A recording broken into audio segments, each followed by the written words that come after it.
How's it going, everybody? I'm Marshall, and welcome back to New Mexico State men's basketball news.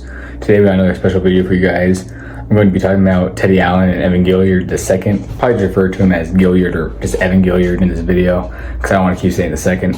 I feel really repetitive. So we're going to talk about those guys. They made a leap to playing professional basketball, to making the G League, playing for two different teams, but that's another step in the direction of possibly making the NBA, which has been a goal for sure for Teddy. Not sure about Evan, but I'm sure it'd be a goal of his.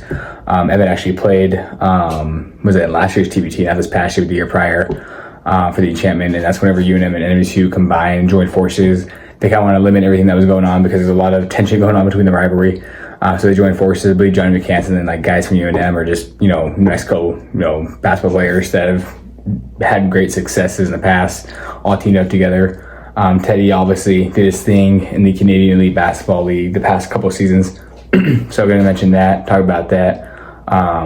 So let's get straight into it. So as you guys know, I've talked about Teddy a couple times in this video, but he's a guy for the Aggies, averaged just under 20 points a game, averaged about 7 rebounds, almost 3 assists, shot 88% from the field, shot about 34 to 35% from 3, averaged over a steal a game. Overall, he was just a great player for the Aggies. During the 2021 to 22 season, which was his lone season at New Mexico State, led them to the NCAA tournament, got them their first NCAA tournament win since 1993, 29 years.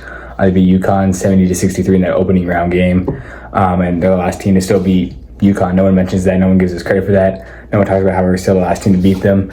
And if UConn does it again this year, that'd be even more insane. If they go 3 straight years, and that'd be cool if we were, fortunate enough to make the tournament this year. We faced them again and beat them. But only time can tell on that, obviously. It would have been great to keep him, have him for another year. That'd be super awesome if he could continue to do a lot of great things, probably average over 20 if he stayed for a 6th year. He actually played at a different college every year of him playing college basketball, which is pretty crazy to think. He entered the draft that year in 2022, but did not get drafted. But he did see time in the summer league playing for the Denver Nuggets, but he only averaged about 3.5 points. I think he played about 14 minutes a game, didn't shoot the ball great. Like I said, though, played in the Canadian Elite Basketball League where he did a lot of great things, and now has an opportunity to play in the G League. He averaged 25.2 points per game for the Rattlers this past season. He was actually playing for Winnipeg before that. I believe he was averaging a little bit more the year prior with Winnipeg and the start of the season. But then that whole incident happened where I think it was like some attitude issues and the coach didn't want him on the team, even though he was the leading scorer in the team and leading scorer in the league at the point and was the MVP, arguably the best player in the league, honestly.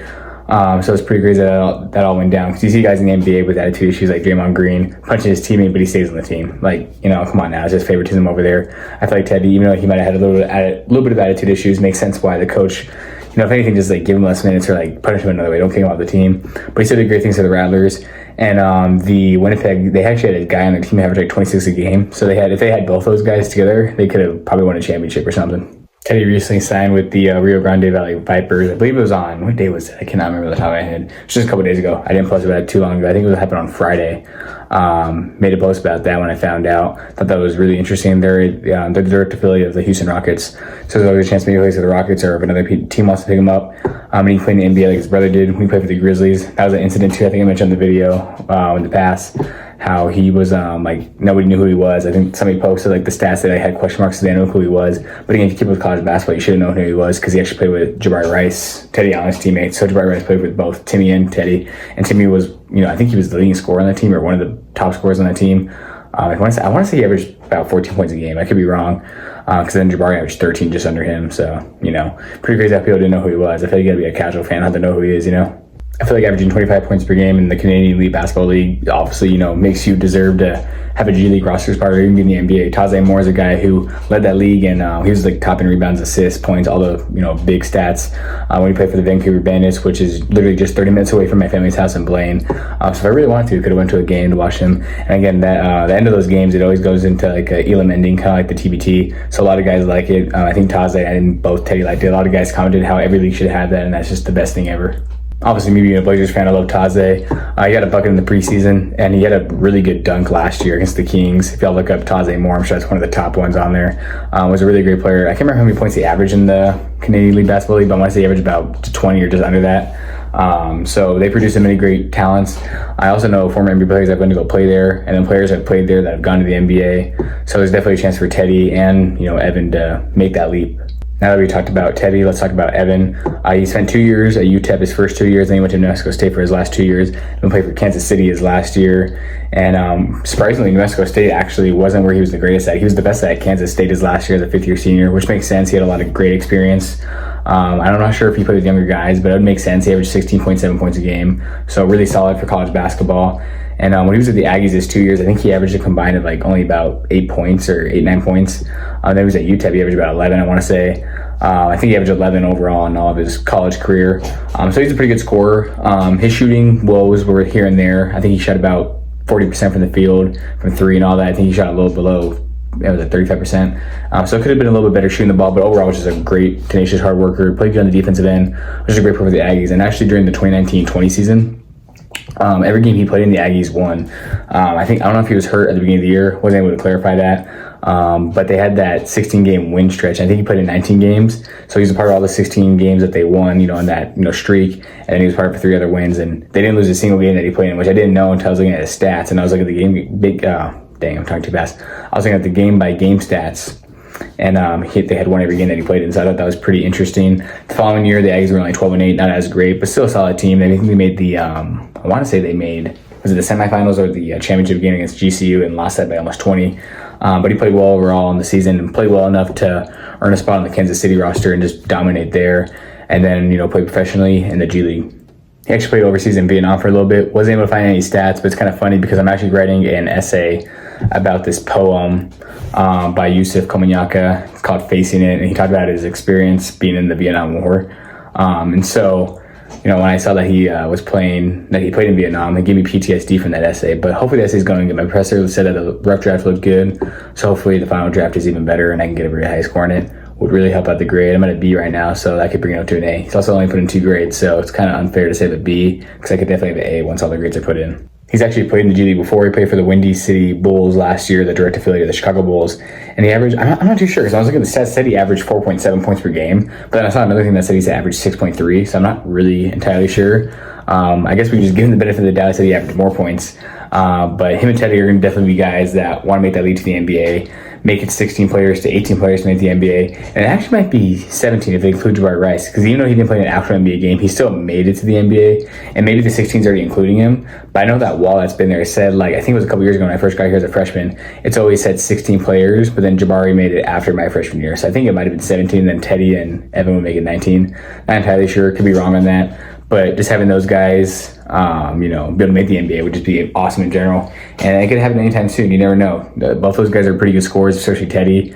The league needs scorers. I know Teddy's shot selection isn't always the greatest, but he does capitalize and make them.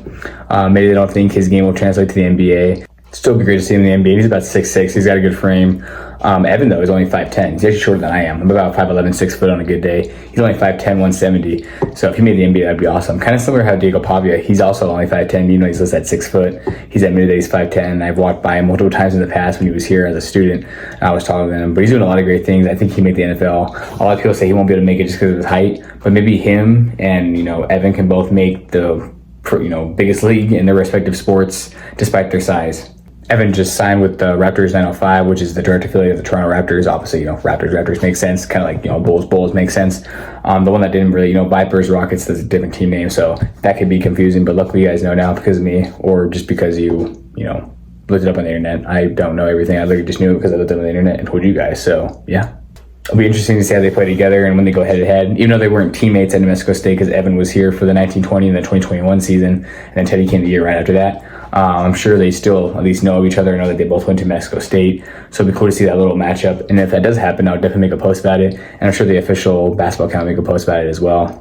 Speaking of the accounts, it's 1 week until the season starts, and I actually made a post about it, and then the basketball team made a post about it after I did. So that was kind of funny. I was like, I made the post first, even though I'm not as skilled as those guys. I'm just joking, obviously. I'm not nowhere near, the social media skill that they have. But we both made posts about that, and Christian Cook actually posted the one that I posted, so I thought that was pretty interesting. As you guys know, I'm super excited for the season. I'm sure you guys are too. I've been talking about the videos, and I was thinking that today. I think there's actually going to be a decent amount of videos that are starting to come out. I know the videos haven't been coming in as much, but that's because it's still technically the off season, so it's kind of hard to get a bunch of videos out. But super excited for it all. You guys will be getting, assuming that there's about 2 games a week, especially when conference starts. So on average, let's say you guys get 2 analysis videos a week. and then 2 highlight videos a week, because I'll still take clips of the game and make them as highlight videos. And then I might translate those highlight videos to shorts videos as well. So that's like 6 total. And then just individual like snippets of the games, like individual highlights. Like Christian makes a 3, make highlights on that. Kind of like what I was doing in the past, but had to stop just because I ran out of videos to do. But now I have brand new ones to do, and it won't be videos from the past. It'll be videos from like literally the day before. Try to get back to daily shorts videos, and so you guys might see over 10 videos a week, combining the shorts and the main uploads. So super excited for that. Super stoked if I can do that. That's going to close it for the video today. Really appreciate you guys for watching the video. I think I'm going to make one more video before the season starts, or the exhibition game. I want to make a video talking about Steve Coulter, who's a former Aggie. I made a post about him not too long ago, and he actually played for the Blazers and multiple teams. But the fact that an Aggie played for the Blazers, I think, is so awesome. So I want to make a video on him this week sometime. Hope to get that out as soon as I can. For sure sometime this week, though. Not sure it will be early this week or late. But you guys will be seeing this video on Tuesday. And so sometime after that, before Sunday or Monday, hopefully you guys will see that video. And maybe I'll make another highlight video. So expect a couple more videos this week and before I start making the analysis videos and all that. But again, really appreciate you guys for watching the video. Really excited for the future of this channel and how it's going to look throughout the season. Hoping to gain a lot of subscribers throughout the season. Again, I'm also going to be doing that podcast with my friend Jeremy, talking about Aggie sports in general, talking about Aggie basketball. So who knows, I might always incorporate those videos into that, this, or even just having a video in general. And that was actually funny because I was working on an assignment with him earlier today, and he was actually telling me how he actually used to watch some of my videos back in the past when I made highlight videos, or not highlight videos, just the vlogs of the games. So hopefully he continues to watch the videos, and again, he might be part of them. So there's also a story I'm writing, a season preview on the team. I will send a link, or not send a link because I can't send a link to you guys. I will probably throw a picture or link it somewhere on my channel so you guys can go check that out, because I think that'd be really awesome for you guys to see. That's all I have to say. Thank you guys so much for watching again, and I'm out.